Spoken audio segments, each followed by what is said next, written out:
मध्य प्रदेश में अगर कोई सरकारी अधिकारी या कर्मचारी भ्रष्टाचार कर रहा है और ये सोच रहा है कि वो बच जाएगा, तो उसे ये गलतफहमी दूर करने की जरूरत है, क्योंकि सरकार ने फैसला लिया है कि जो भी भ्रष्टाचार करेगा उसे अब सीधा जेल में डाला जाएगा। पूरी खबर विस्तार से देख लीजिए। पिछले कुछ सालों में मध्य प्रदेश में सरकारी अफसरों की गड़बड़ी और भ्रष्टाचार के मामले सामने आए थे।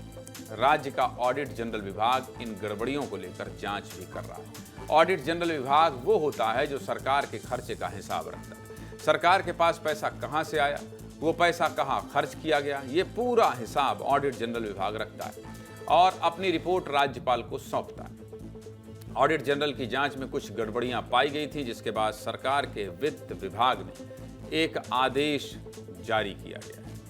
इस आदेश के अनुसार ऑडिट जनरल की रिपोर्ट के आधार पर सरकारी विभागों में घोटाले करने वाले अधिकारियों और कर्मचारियों पर एफआईआर दर्ज की जाएगी। अगर कोई अधिकारी जानबूझकर या लापरवाही से किसी भी तरह का भ्रष्टाचार करता है तो उस पर भी मुकदमा दर्ज होगा। जो भी अधिकारी या कर्मचारी इस गड़बड़ी में शामिल होगा, ना तो उसके बयान लिए जाएंगे और ना ही उसे केस में गवाह बनाया जाएगा। भ्रष्ट कर्मचारी की जांच विभागीय स्तर पर भी होगी और पुलिस भी करेगी, लेकिन दोनों ही जांच में आरोपियों के बयान दर्ज नहीं होंगे।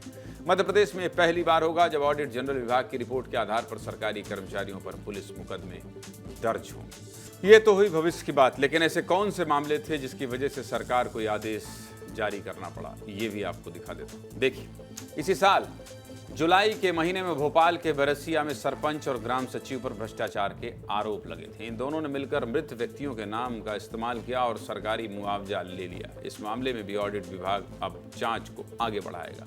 इसके अलावा किसान कल्याण कोष से किसानों के लिए जारी हुए 5 करोड़ रुपए से अधिकारियों ने लग्जरी गाड़ियां खरीद ली थी। बताइए, विधानसभा के मानसून सत्र में भी ये मुद्दा जमकर गूंजा था और अब इन भ्रष्ट अधिकारियों पर भी एक्शन होगा। वहीं मई के महीने में प्राकृतिक आपदा राहत राशि ट्रांसफर कराने के लिए कुछ अधिकारियों ने 47 लोगों को 280 बार मृत दिखाया था। हे भगवान, गजब तरीका अपनाते भ्रष्टाचार करने वाले, और 11 करोड़ रुपए का भ्रष्टाचार किया था। अब इन अधिकारियों पर भी कार्रवाई की जाएगी। वित्त विभाग के इस फैसले पर पूर्व अधिकारी का क्या कहना है? विभाग क्या कर रहे हैं, विभाग जो है वो ऑडिटर्स की रिपोर्ट को लेके जिनने वो रिपोर्ट बनाई उनको भी जो है वो साक्ष्य और गवाह वगैरह बना देते हैं, जिससे उनको अनावश्यक रूप से कोर्ट कचहरी तक भी जाना पड़ता है।